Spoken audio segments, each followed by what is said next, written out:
Sorry. Fine. So right here is primarily where you keep your anchor, just because it has a different lining on the inside rather than your other compartments. So it's kind of meant for it. Okay. And where's the eye for the anchor? You can use these guys? You can use these. Otherwise, right here. Okay. Yeah, right there. And typically, well, throw the anchor out and then tie it off, or tie it off first and then throw it out. Okay.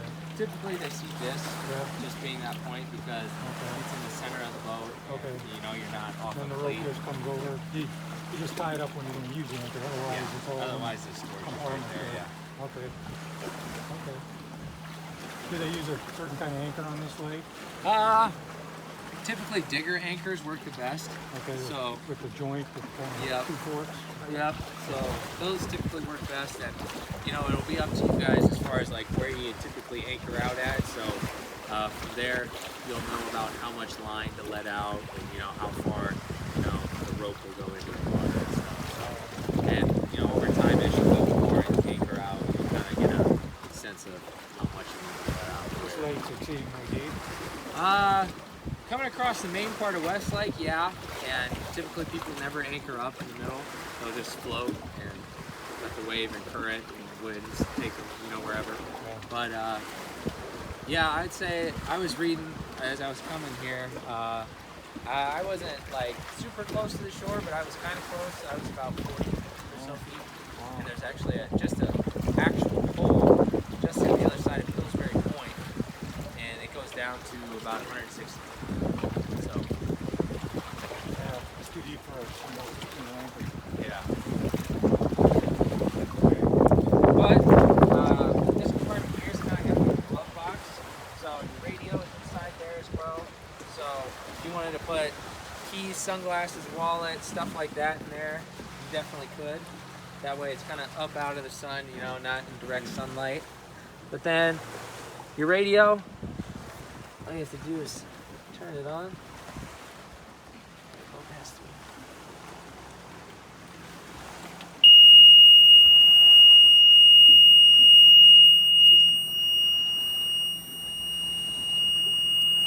Good hearing test. Yeah, and that sound right there, it'll just beep at you until you actually turn it on. So it's just kind of a reminder system for your blower. So it's kind of nice, but it kind of isn't. As you can see, it's a large kind of piercing sound. So, but then you can run a USB port as well off of here, and then inside there is a 12-volt charger. So if you guys needed a cell phone charger or anything of that sort, you could just stick that in there as well. But then, kind of coming into storage here, this seat, kind of that seam here, you'll see flips up for a good amount of storage. So we have your covers in here for now, and that bag of life jackets. So typically this is the main part of the storage for the boat.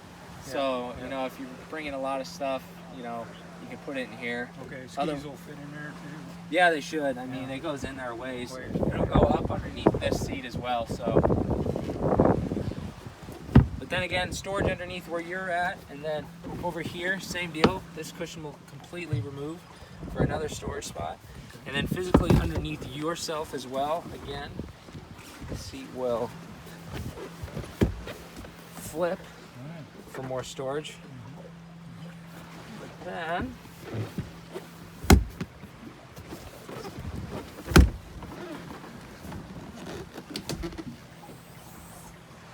You lift this up, this is your access to your motor, so if you ever needed to, get in there and do anything. And then if you look right on the top here, there's kind of a legend to the motor. So it color coordinates things, so your engine oil, your power steering fluid, and everything else is color coded. So if you ever needed to do maintenance or wanted to do maintenance yourself, you could. And then your navigation light for at night is mounted back here. You don't have to keep it back here, but you can if you want. So all it is you just kind of have to put it back together after you disassemble it. But then it goes right back here into that slot. Yep, you got it. then from there, you kind of see that it has two prongs that you need to match up. So as long as you just match those up, we'll go down. And then this black piece is kind of meant to just fit inside there, just to add stability to it. And the more you screw it in, the more it'll be stable. But we've had it before where people get it in there as far as it'll go, and then they can't get it back out. So is that the main anchor to hold this thing? I mean, if this wasn't in place, would the thing fall out? It would move a little bit here, but It's just those prongs down there. yep, All just this. kind of screws in there. So did you guys want to keep it in the engine hatch, or do you want to put it in that compartment maybe, or I guess it's up to you guys. What do you want to do, Deb? You want to keep it in the hatch for now? Yeah. Okay, Go we'll back put it where back it where it was. was. Yeah. So it's there's- not adjustable in height. No. And I know they kind of seem really high up there, but it's so, it has to clear the entirety of the boat, so it has to be like up here, so clearly visible from a long distance. So And is it required? only at night. So if you guys are going to be out boating at night or something like that, the rule is 10 minutes before sunset is when you have to have that on, and then the other set of lights is wired in up front. It's that little silver piece in the middle of the boat. So all you have to do is flip a switch, and as long as you have that in, both of them will turn on. So, but 10 minutes before sunset is typically the DNR rule. So then over here, this will be just a little storage compartment, and then your battery switch is located right in here as well. So that turns your battery on and off. So it'll just optimize the life of your battery. So if you guys are running around and it's, you'll be using it all weekend long, then typically you can leave it on. But anytime you're not in the boat for an extended period of time, a week or so, even 3 days or more, then it's best to just shut that off because it'll just optimize the life of your battery. Okay. And Are there show things me- that draw, like the radio or something, once you shut off? So as long as that gets shut off, Yeah. it'll shut everything Everything off. off. And There then must all it be- is just a little dial. Oh, no. So on and off. Okay. Noon is off, 3 o'clock is on. Might be good just to remember to turn it off. Oh yeah, I'd recommend using that. Yeah. Gosh, And what we see most people do is Leave the lights every on. time they're not in the boat, they turn it off. Yeah. So. And then in here is a little compartment with a cooler. So that way you guys, you don't need to bring a cooler with you. You can kind of pre-pack this one and just bring it down. It's got its own little separate place in the boat, so that way, it's not taking up a Yeah. area Sure. or whatnot. So is it made for this boat? Or, I mean, Yeah, dimensionally? it's kind of Yeah. specifically designed to Yeah. fit inside there. But I mean, always, if you find another cooler that fits in there, you're welcome to throw it in. Yeah. And then a speed tow point back here. Okay. So if you guys ever wanted, tube or anything like that, this center piece right here in the middle of the boat is going to be what you do there. Okay. And then your swim platform, it's kind of hard to see when you're on the boat, but if you walk over on that dock right there, you'll probably be able to see it. It's a pin on this left side that you just pull out, and then it'll flip down into the water. Then you'll see once it's down in its position, it will lock. So to bring it back in, you just have to reverse the action. So you have Will to. the engine run in that position? It will, but we've seen it before where people forget to put their swim platform up, and they'll go down the lake with it on a busy day, and they'll actually rip it right off. So, and you can see as long as you just pull that pin and draw it back in, it will lock back into its place. And if kids are there, you don't want the motor running. Yeah, and it kind of goes over the motor there, so it's kind of a safety thing, but I mean, a kid's leg can still get up underneath there, even if the boat's off and, get a prop and whatnot, so. That eye for the skier. So you use there's like a loop on the end of the ski rope. Yeah, and typically there is, and you just kind of feed it up and around that center post there, so. It's all on the center post there. Yep. All right. So. But then, that's everything as kind of as far as storage and everything of those sorts.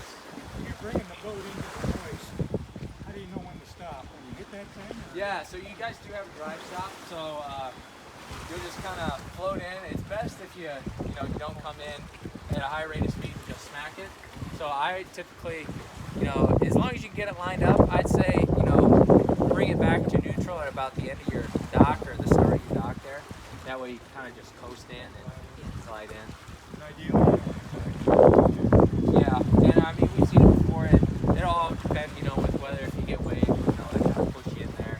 It's ultimately fine because it looks like you guys have some really nice bumpers on the drive stop and on the bottom of the boat, or the brackets here, so. so as soon as you get in, the boat will start floating around. These are, of course, keeping the line pretty good, but Yeah. could back out, for instance, depending on the waves you want. You just grab something. As far as backing out? Well, no, just landing, and let's say things are kind of wild coming out of that direction. Would it blow you back out?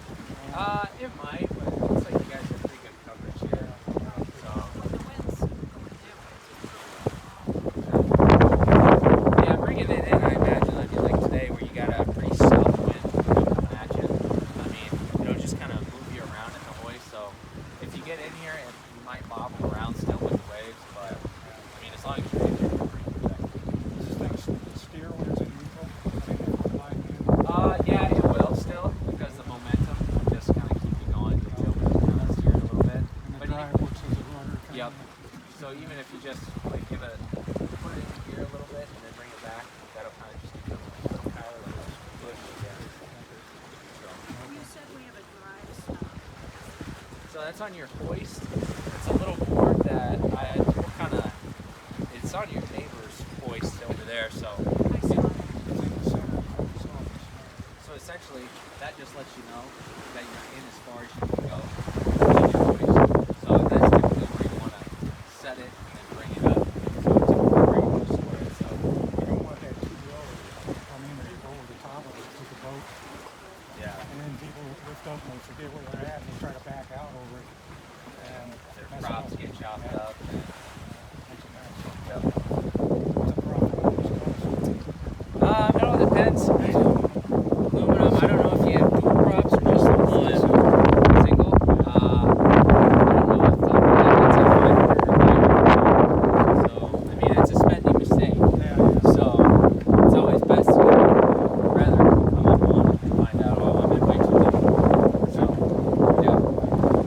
So, like, you Yeah, you'll physically feel it. You'll be coming along and then you'll find a little bit of a jerk backwards. And that's just the boat physically coming in and hitting that dry stuff and kind of stopping a little bit. So, And the drive is hitting it. yeah, the physical backside of the drive, so the skag and everything is hitting it. So, but as far as all your gauges and stuff go, guys, fuel is all the way on the left. Engine temperature is the one next to it, and they're all labeled kind of at the bottom side here as far as what they are. So, engine temperature is next to that. If it ever gets above that 175, it's kind of in the starting process of overheating. So there, what you want to do is just shut the boat off, call Parks Marina or whoever's closest. Sometimes you have a good Samaritan next to you who's willing to tow you into a marina or somewhere that's safer than out in the middle of the lake. So it's best just to shut it off, because ultimately if you run it still with it higher than that 175, you're doing the boat no good and yourself no good, because I mean you're only gonna cost yourself another X amount of dollars because you're just cooking the engine essentially. what causes that? Typically it's seaweed in the intake grate. It's not letting water through because seaweed gets plugged up in it. Because how your prop works, water gets sucked in and then it gets shot all the way through the motor, and then it actually gets shot out your prop, and then that's what cools the motor. So when that gets clogged up with seaweed or whatnot, then water can't flow through the engine and it just starts to overheat. How much of a problem is that right now with this? It hasn't been a big problem, and it all depends on where you boat. Like if you go all the way on the northern end of East, or mini wash to Lower Gar, where you can physically see the seaweed floating on the surface, then it's going to be a common problem. But like up here, I mean, you guys really shouldn't have to worry about it too much. Well, we see it sometimes. Yeah, and so it's Here. best if you can avoid it if possible. But I mean, there's some cases where you just can't. I mean, it is a lake and there's going to be seaweed, so just Some people hire people to come out and clear it out. Is that a necessity? it's not a necessity, and it all really depends on how much you have. Typically, I mean, you can get, I mean, if you're comfortable with it, you can go in. Like, I'd probably recommend wearing shoes, but just getting a rake and kind of, you know, working through it and whatnot. But typically, what people will do, if they have it really bad, they'll just clear a path right behind kind of where they typically bring the boat in. So that way they're not doing essentially more work than they need to be. So then next to that is going to be your miles an hour. RPMs is going to be on the right side. So miles an hour, RPMs, depth finder here, and then your trim angle. So it's going to be the angle of the motor, how far down it is. So this boat on the other side of the dock here, that's going to be all the way up. So down is going to be all the way down. And then if you guys are out running and you're going all the way full throttle to kind of bring it up on plane and optimize your speed, you can bring it to those two little hash marks there. And then that'll kind of reduce the drag from the motor and kind of just optimize your speed a little more. Right here at 16? No, this one right here. So if you bring it up more than that, what do you More than lose that, water? you're going to lose power just power? because Oh, it's the up. motor, yeah, the props are going to be at a higher angle, so they can't really get down and propel the boat. So, But the cooling works even if you fill it up. I mean, it's still drawing water in. yeah. It's still underwater hmm and able to suck cool water in. All right. And then underneath those two, oil pressure and then battery voltage. And then over here on the left side of the steering wheel, you're gonna have a second interface for your radio, so that way you don't have to, you know, hop over every time you want to turn the volume up, or if you want to skip to the next radio station or something like that. Okay. Just kind of a thing for ease, I guess. And then obviously, Think that works? Does it still work? I say it should, yeah. Yeah. Okay. We didn't check it. And then the ignition there, obviously, and then your bilge blower. So sometimes, if you haven't used the boat for an extended period of time, typically a week or greater, sometimes gasoline fumes can build up in the engine. So that blower is a fan that'll just, if you turn it on, typically 30 seconds to a minute, if you just turn that on, let that run, it'll blow all those fumes, if there's any in there, out of the motor. So Should we lift that up to do that? you definitely, that's another option too. If you wanted to lift it up, leave it open for a minute or two, or while you're lowering it down in the hoist, that's definitely a possibility too. But that's just a physical switch to blow all those fumes out, if there's any in there. And then moving over to the other side, Do you want to trade places? I don't care if you find your navigation lights, so those lights like we showed you earlier, if you hit this one, and you'll kind of see that it's kind of hard to see in the daylight, that red light will illuminate next to the switch, just letting you know that it's on. So navigation light's going to turn your green and red up front on, and then that back white one after you put it in. Anchor light will just turn that back white one on. The only reason you do that is because, let's say you're anchored out somewhere watching fireworks, then you would turn just that one on. But because navigation lights turns both of them on, they really don't switch it. I would say about 95% of boaters don't physically switch it over when they're anchoring. They just leave both sets on, which is completely fine. There's nothing like hardcore legally wise, like you have to turn on your anchor light when you're anchored or anything like that. So, and then your bilge pump. So if there's any water in the boat, it'll all seep to the hull, and then from there you can click that bilge pump, and then that is just a physical pump that will pump it. If there's any water in there, it'll pump it out of the boat. So Should we do that every time we come in? it's up to you guys. I assume you'll probably get a cover for the hoist. So no matter how high you go, like even this boat will have water in it if it rains, probably, just because with wind and everything, and it's not like it'll be, you know, your carpets will be soaked and it'll squish through your feet and stuff like that, but there might be just a little bit of water in there, and over time it might build up. So, you know, if you haven't been up here, or if you know it's been raining all week or something like that, where there's a high chance there's a lot of water in it, just next time you come out to use it, maybe run that 30 seconds to a minute, and and then it'll kick all that water, if there's any in there, out. And then underneath there, docking lights. This particular one doesn't have it. It's not really a necessity. All it is 2 headlights that would be up front on either side of the boat here. And really, again, 95% of people don't use them. And it's actually a pretty easy sign for DNR to pull you over if you have them on. Because, I mean, if you have them on at night or even during the day, they will automatically pull you over and tell them to turn it off. And then at that point, they'll go through an entire safety check and everything like that. So, but you guys don't have them on here, so you really won't have to worry about it. Why would you have them? It's just an option, really. So just like options in a vehicle, it's just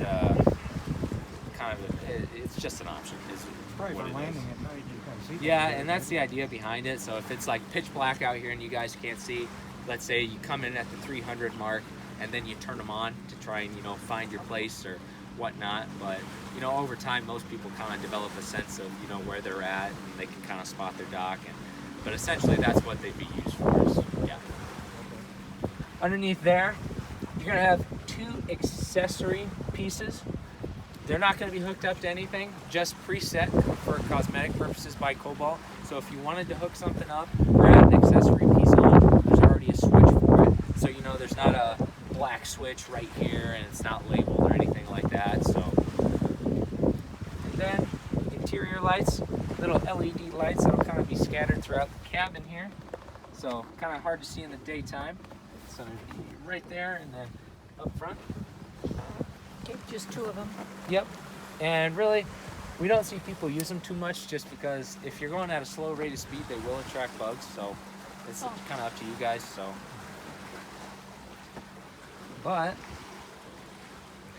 and then your throttle there. So if, let's say, you guys haven't used the boat for a long time, and it will turn over, but it doesn't want to fire, sometimes you just need to prime the engine a little bit, send some gas through there so that way it can, you know, ignite and start right up. So what you do there is this Merc logo pushes in. So you push that in and then push this button in up top and advance the throttle. And then you can see that button's locked in. So that is just, you would do it like 1, 2, 3 times maybe. And that's priming the engine, sending gasoline through, so that way it has a little easier time starting. And then when you see, you bring it back into neutral, that button did pop out again. So then that way, if you were to, you know, engage the throttle, it would actually go into gear instead of just being in neutral. I see. And then your trim angle is right here, this little switch. Oh, okay. So down, you just press the button down and you'll kind of hear like that little whine. That means it's all the way down, but otherwise you'd hear that noise if you're bringing it up any. So, and then this right here is a kill switch to the boat. So you can see it's on a tether here. So most people would clip this to like a belt loop or something like that. But again, about 90% of people don't use it just because they're aware enough and whatnot. But essentially if that gets pulled off of there, it'll flip it down to off and it'll kill power to the entire boat. So, And overboard. yep, essentially it's just like turning the key off. So I got a treadmill. Well, what's the RPM limit? RPM limit, Yeah, I mean, if you're playing around with the trim until you got the throttle forward, you know, at least on the old outboard, you got to kind of watch them a little bit, not to overspeed the motor. really, it's not a big issue here, but as far as like when you're putting it into neutral and revving it up, I wouldn't go really anything past 3 Okay. because it should, I mean, unless you guys haven't, like, you don't use it for 2 months or a month, it'll always fire up right away. So, Yeah. but, How do you put it in neutral? Rev it into neutral? so it's just that button here. It's Okay. this You just push it in. motion there. That gives you So, that second. No gear. yep. No drive. Essentially, yeah. Okay. And then your carpet, it's all snapped in here. So let's say you guys discover that you don't like the carpet or whatnot, then you can just always pull it out, and then it's just a hard material underneath, and then it's up to you guys, you know, if you like it or not. The carpet will take a considerable amount to dry, So if you guys go out and use it and it gets wet, which I mean inevitably it probably will, I mean it's a boat, so it's best to leave it, like, let's say if you guys were to go out boating and then you come back in at the end of the night and the carpets are wet, maybe leave it uncovered for a couple hours, or if it's going to be nice weather, you know, it's not going to rain, maybe leave it uncovered, that way the carpets can dry. Otherwise, we've seen it before where people will bring their boat in and they just store it with us. We take it, go put it in a building over the winter, and they call us up when they want it. And we've had it before where they brought it, gave it to us wet, and then when they picked it up in the following spring, I mean, there's mold underneath the carpets, it expands to the seats and everything like that. So it's best just to let the carpet dry as fast and as soon as you can. So, but otherwise your seat there, you can kind of feel that you're kind of sitting upward more. You can always recline that little piece down. You can kind of see it there off to your right. So this piece right here will kind of come down into place, kind of flush with that piece underneath there. So that way, if you guys wanted to, you know, sit in the boat a little more, typically that's used for skiing or something. That way you can kind of see over this piece right here and kind of see up in front of the boat. So. Does this lock in place, or does it, you just tighten it? What's this job? There you go. Locks in Now place. you're in the locked place. So it has just a couple positions that are presets as far as like it being able to lock. But Is there then, a fire extinguisher in this boat? yep, it should be right underneath this seat. Excuse me. Right there. Okay, okay, yep. And then it'll kind of say right there, too. There's just a little label. But you can kind of see on the bottom side here, there's just grooves, excuse me, for the seats, yeah, to just make sure they kind of stay in position. So What's in there? So this is just a little half wall. So it just extends out over to here. That way, if you guys wanted to, like I brought it up here like this, just because, I mean, it's windy out and it's really wavy. So I knew I was probably gonna get, you know, splashed on a little bit. So this kind of sealed me off, at least from the front part of the boat. But if you guys are going along, like let's say one morning and it's super cold, one thing you can do is you can kind of rig this up to where it is, and then it'll create a standard amount of warmth back there, just because it cuts off essentially the center airflow for the boat. So that's its intended purpose. But and then you can see here on this backside, we swivel, so it'll just lock that walk-through piece in place. And we've seen it before where if the wind's coming from the south like it is, and you guys are coming down the lake, if you get a strong gust, we've seen it before where it'll actually, yep. And then so over here,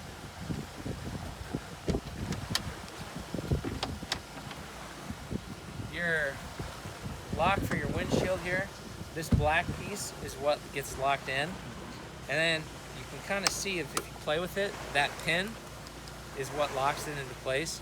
So you just have to be careful, because sometimes this will fall back into position here, but then when you bring this over, it does not lock into place. And again, we've seen it with wavy, windy days that they're going along and then all of a sudden this comes flying over. So it's always best to make sure that this is just kind of like so, that both of these pieces are lined up, so that way if it comes over, it gets locked into position. So. I can remember. And fuel. Fuel, it's gonna be, excuse me, right back here. So it'll have these two prongs right there. So essentially what most people do, they just kind of fit their fingers in there, push it in, give it a twist counterclockwise, and you'll see it'll pop out like that. And then from there it's got, you know, a kind of a grippy edge. So then you just slowly unscrew it. It is. But then it's always best, you know, kind of make sure that you have an eye on it, because we've seen it before when people, you know, they're talking to somebody and all of a sudden a wave comes and it pinches that cord or pops this, and all of a sudden it breaks that cord and from there it drops into the lake, and then you gotta go swimming. But then, just to reverse that, you'll physically feel that back piece kind of hit its threads, Yeah. like kind of right there. You can kind of feel it. It doesn't want to go in anymore. Right, it's hard. So then from there, you just push that in again, because it'll still push in. Give it a clockwise turn, and then it'll come flush with that interface there. And premium fuel. Yep, premium fuel. It's full of fuel now, and that's what we run in it. So, I mean, it's up to you guys if you want to change it, but that's what we do with them. All our boats that come through are all premium. So, Okay. but, And that's, yeah, just preference, right? yep, Or, totally preference. So if you guys want to change it, Yeah. it's not gonna Yeah. hurt the engine or And do void the warranty. anything. So Okay. Yeah. it's all up Okay. to you guys. Alrighty. Thing. Well, I think it's a cosmetic thing from Cobalt because they do not lift up for whatever reason. There's a hinge there.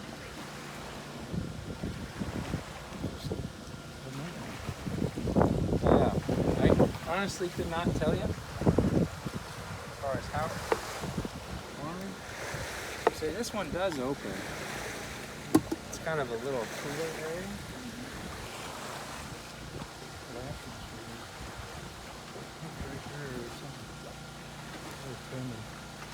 Oh, storage for whoever's sitting up front, maybe. Yeah, and it's not, I mean, a whole lot of stuff, so I'm gonna just put this so you can kind of see a little bit. And obviously you have to have that to kind of get in it. But it's kind of, Oh, yeah, it's pretty shallow, and so, but you can kind of see it's kind of a funky design because you have to have that windshield at that stationary spot to be able to open that fully, so. yeah. But that's essentially everything in a nutshell as far as what everything does, where everything's at, kind of tips and tricks. And If we everything. have a question, who do we call? Is our salesperson? as far as like, Like, what does this switch do? I forgot. yeah, your salesperson. Otherwise, if they're not available, you can always call and ask for service Okay. at Parks Marina. So, but yeah, it's questions like that, your salesperson or service counter at Parks Marina. So. What kind of lines do you think we need to carry on around? I mean, we don't need any here, but we'll go Well, to a dock somewhere. yeah, you guys have 2 back there on the cleats, and then 2 up front we just have bound up. So you guys have 4 brand new ropes here, Okay, so all right. we just kind of had them bound here. Okay. But Okay. Great. yeah, Great. Okay. And they're 20 footers or whatever. yep, I think it's 2 12s and 2 15s. Okay. So Okay. I couldn't give you an idea. I think 15s are up here and the 12s are back there. But So we'll have to probably get some fenders. Or, yeah, and if you want fenders, and never a bad option as far as protection of your boat and everything. So. Yeah. But, Okay. And those maybe we can store inside and just bring them out when you need them to land. yeah, on the docks. and there's a couple spots you could put them in here, underneath there, in there, or even keep them in that little battery switch compartment as well. Yeah. So it's a couple of options. We just hang them from the cleats where we think Yeah, they belong. typically cleats is where people go. Yeah. Okay. How big around do you think a fender needs to be? If you stop in at to our parts department, they'll be able to get you, because it all depends on the length of your boat, size. So, but they'll be able to get you squared away. But I mean, a roundness probably like this Yeah. would be safe. Oh, So, okay. and it all depends if you want to get 3, like you want to get 1 for each cleat for each side, or in theory you should only need 1 side because the person next to you should have them. You know what I mean? So, but it's always a gamble if you tie up with people. So. Is there a throwable device in here? No, I do not believe so. And I think That's still for required. guys. Yeah, still required. Somewhere within reach of the captain, so that way, if it's the captain and somebody else, and so they go overboard, you can just throw it out to them, and they can, stay afloat. If they don't have a life Yeah, jacket like a on. ring buoy or something, or it's a cushion or whatever. It's Yeah, made to just float. it's a personal flotation device. Typically, they're just a square with foam inside, wrapped in nylon or something like that. So. So we need to get one of those. You want to be legit. Right. Okay. How is it with the DNR? I mean, do they have days where they're just checking everybody? Yeah, usually around the 4th of July, lake effect, but that won't be a thing this year. Yeah. But typically they'll stop you if you give them a reason to stop you. So if you got, let's say kids who are jumping up and down up front, or there's kids who have, while the boat's moving through the bridges or something, they have their legs hanging off the back or something. So if you give them a sign or some reason to pull you over, they really won't have anything. The only real big concern for you guys is probably just the lights. If you're out boating at night, make sure you have them on, because otherwise it's a pretty easy stop. 20 mile an hour speed limit? 25 at night. 25 at night. That's more than fast enough anyway. Yeah, typically most people don't go that fast at night anyway, so. I'm gonna take the class, online class. Sure. It gives me a credit on my insurance. Pardon me? I'll get credit on my boat insurance. By taking really? the class, yeah. It's definitely worth taking an online class then. Well, Anything else you can think Say, of? you guys got any other questions for me at the moment, or? no. I don't think so. Don't think so.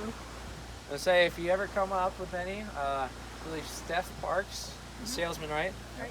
Don't hesitate to call or text her. I'm sure she's got your number. Yeah. And otherwise, if she's not available, just call and ask for the service department. They'll be able to, kind of walk you through any questions you got or anything like that. So. You got time to take us around that buoy in there? Yeah. So see an expert do it, so know what we're practicing for. Did the lifts move about their speed, or just except really slow?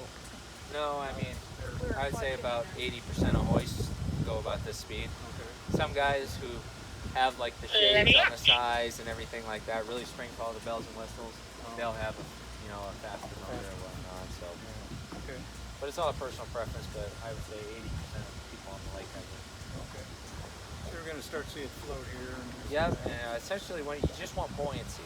So you want to, if it's really calm, to be able to, kind of move it back and forth a little bit. We are good to go. I would say Thank you so much. right about there. Okay. Front, So, back, side, side. Yeah, maybe even a little more. Just so it'll kind of float in the hoist here. And from here, you guys wanted to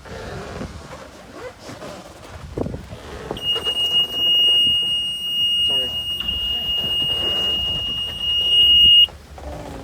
So you can see after it starts, that does go away. That loud piercing. And what does that?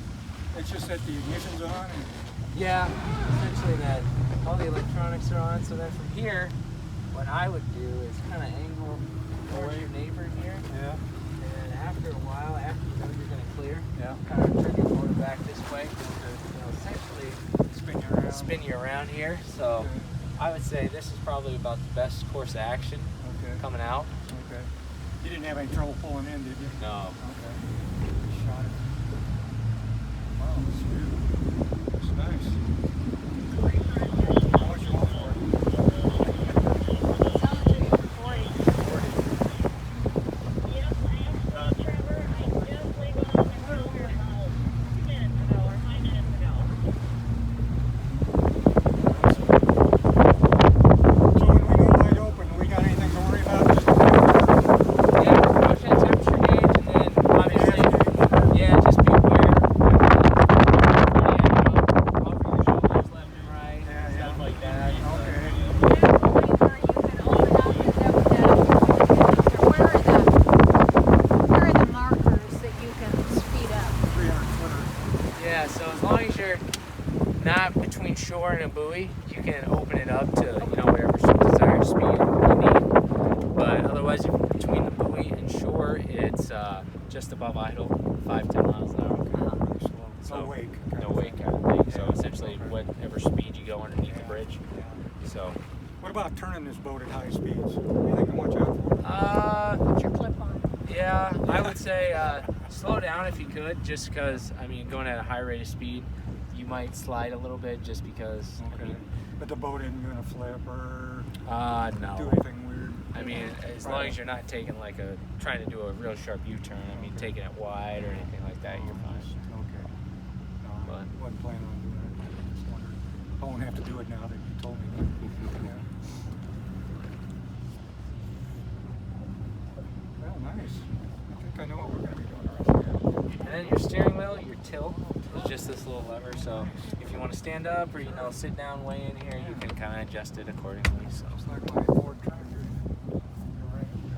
So as far as bringing it in, I would always recommend just trying to shoot for the center of the hoist. So you guys kind of have a dock post that's kind of lined up right in the middle.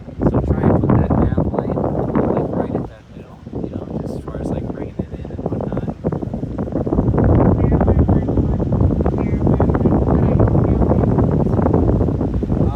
Yeah. So that little chrome piece in the middle there, that's what that's called. And then that back white light as well.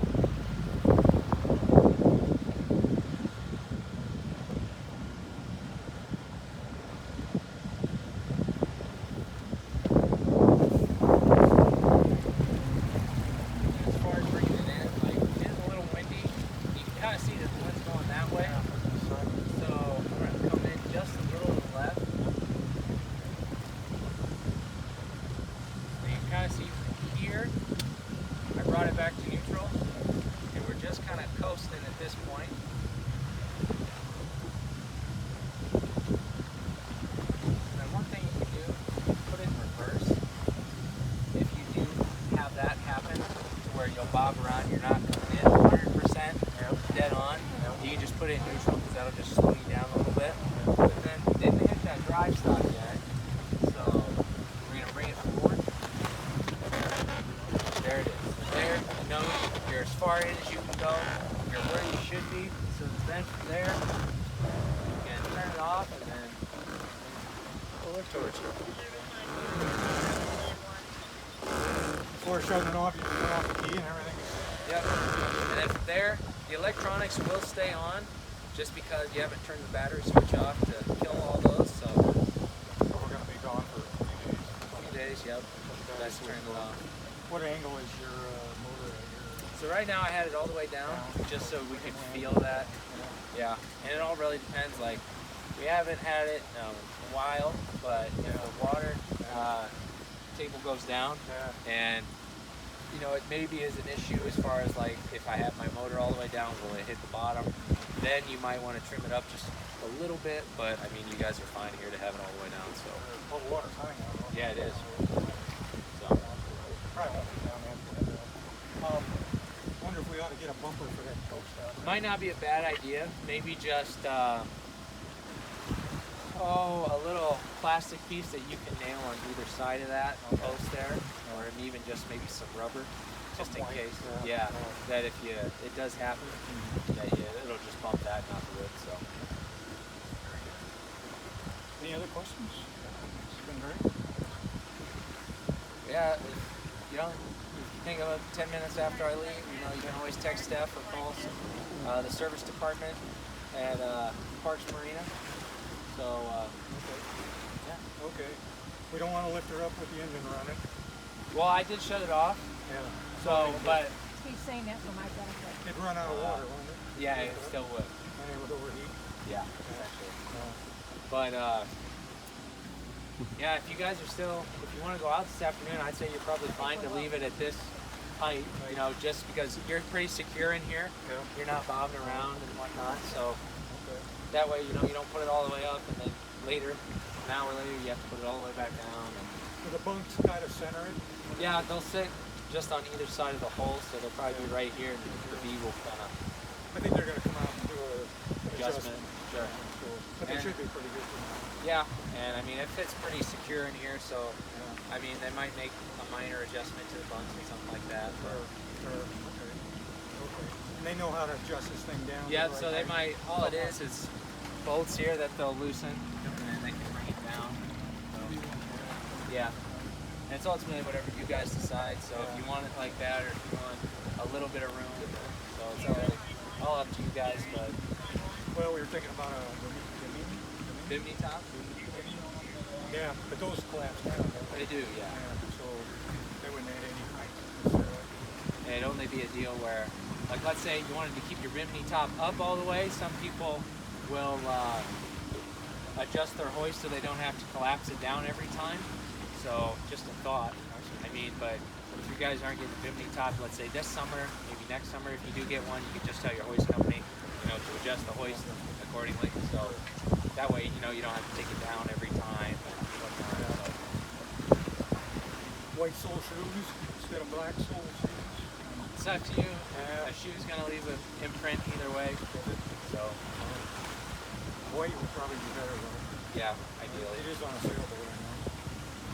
Fiberglass, I think it is. As far as cleaning it goes, we use a chemical called Spray 9 specifically for vinyl. So we sell it at parks. Just be careful that you don't use something that's not really intended for it, because we've seen it before. Because obviously this has a smooth feel to it, and that's because how vinyl's made is it gets cut, then painted, and then it has a clear coat put on it. We've had it before where people put trying to use like a discount like cleaner or a really aggressive chemical to clean the seats, and it actually strips that clear coat off, so it feels like loose skin essentially in your hand.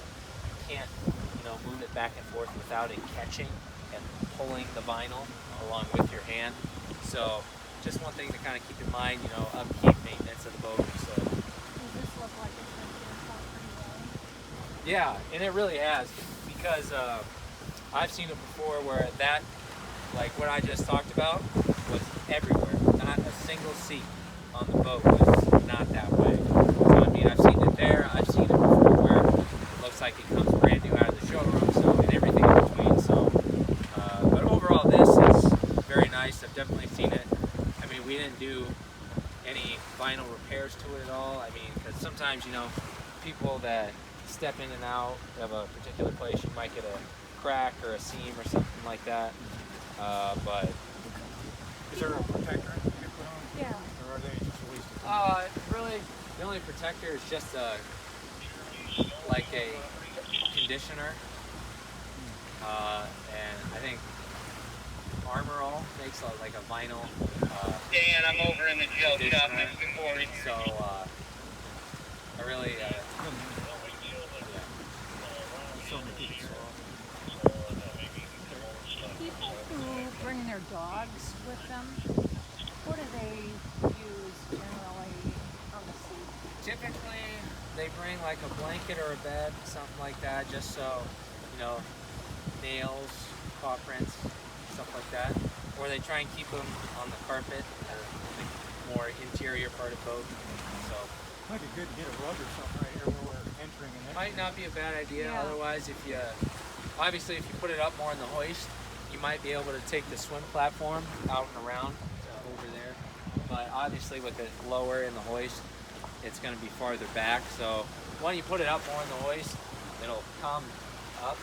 So you might be able to make that corner, So, but Gorgeous. Very thorough. Thank you, Mike. Absolutely. Really good. pleasure. Yeah, I think we got it. So what do you need, a ride back? Or I should have a guy here. I had a couple of calls here, so let me make a call, make sure. I should have somebody in the driveway, hopefully.